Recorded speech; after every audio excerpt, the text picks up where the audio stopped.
Bonjour, je suis Lamil Ahmed Et je suis Moukassim Salsabi. et on va présenter dans ce vidéo le proxy Squid. Dès le début, on va faire une présentation réduite.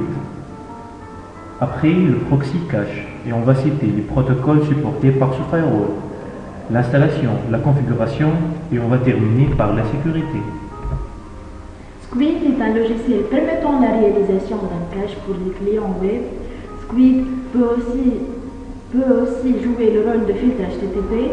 Squid est un produit disponible sur un grand nombre de plateformes. Linux, FreeBSD, NetBSD, OSF, Deck Linux, AX, HPX, Windows NT.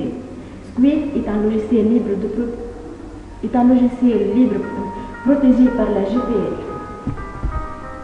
Le proxy cache. Squid est un cache proxy. Un proxy, c'est-à-dire un agent qui agit pour un autre. Le cache, un espace où l'on stocke les informations les plus usitées. Squid agit comme un agent qui reçoit des requêtes de clients, les transmet au serveur Internet concerné et stocke l'information retournée par le serveur Internet. Si l'information est demandée plusieurs fois, alors le contenu stocké sera retourné au client, ce qui réduit la bande passante utilisée et accélère les opérations.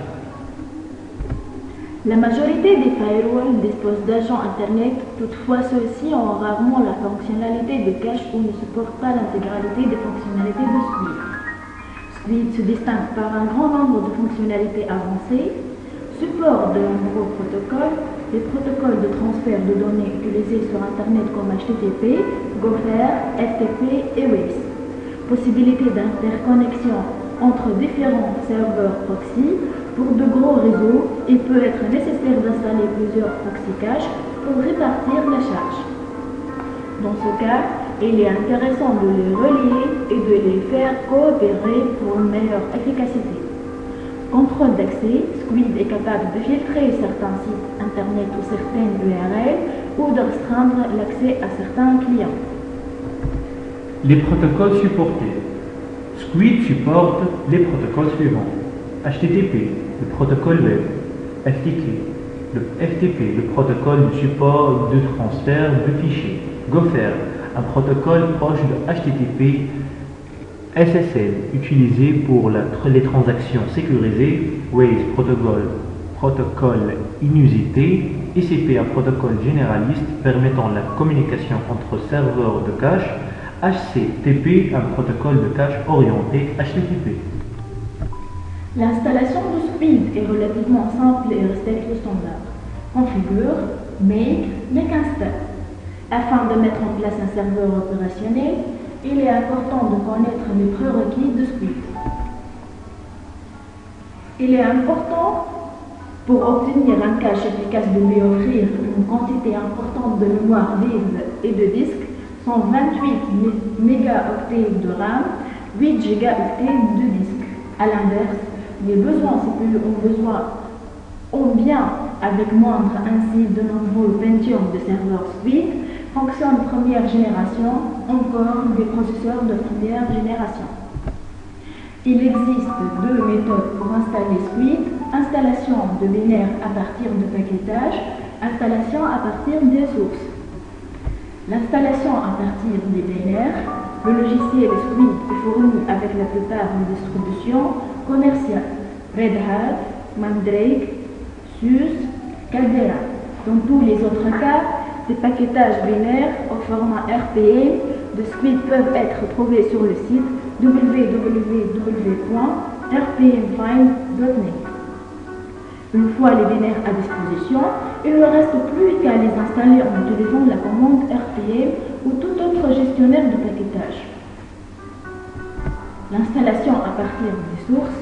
Les sources de Squid sont disponibles sur le site www.squidcache.org. Une fois le fichier rapatrié, tapez les commandes suivantes.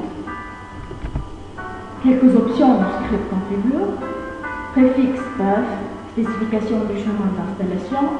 Enable HTTP, active le port HTTP, utile pour faire fonctionner plusieurs serveurs de cache ensemble. Enable SNMP permet de générer un démon SNMP. et un exemple de configuration de la compilation. Pour une installation source, il est important de créer un user et un groupe Squid. Celui-ci permettra l'exécution du programme Squid sous un autre user co-root. Le fichier de configuration est /etc/squid/squid.com. Le fichier par défaut est complet et les directives sont commentées entre les lignes par dièse. Il est conseillé de faire une copie du fichier original et d'utiliser son propre fichier, squid.com.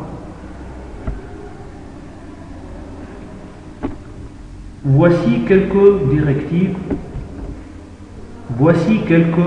directives incontournables. Utilisateur, cache effective user et cache effective groupe définissent sous quel user et groupe fonctionne Squid.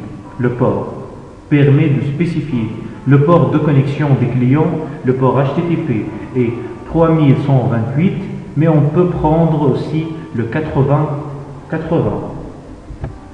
Squid stocke les objets dans son cache selon une taille définie par des limites inférieures et supérieures. Minimum d'objet size 0 kilobits et maximum objet size 1024 kilobits. La sécurité est l'une des fonctionnalités les plus intéressantes de Squid. Celui-ci dispose en effet de fonctions de filtre sur des protocoles non supportés comme HTTP ou FTP par les pare-feux de filtres attaqués. Il est possible de restreindre l'utilisation de Squid à certaines personnes. Ces limitations sont écrites à partir d'ACL, Access Control List, et ACO, Access Control Operator. On construit un ensemble de règles nommées, puis celui-ci pourront être utilisés dans des directives. La syntaxe des ACL est la suivante. Les différents types d'ACL sont SRC, cet ACL est basé sur l'adresse IP d'un client. DST, cet ACL est basé sur l'adresse IP demandée dans une requête. SRC Domain, cet ACL est basé sur le nom de domaine du client. DST Domain, cet ACL est basé sur le nom de domaine du serveur contacté. Port, cet ACL se base sur le port de destination. Proto, cet ACL se base sur le protocole. Quelques exemples d'ACL. ACL source, localhost source, 127.0.0.1, 255.255.255.0. Nous pouvons utiliser ces règles sur les accès. Il existe différents types d'accès.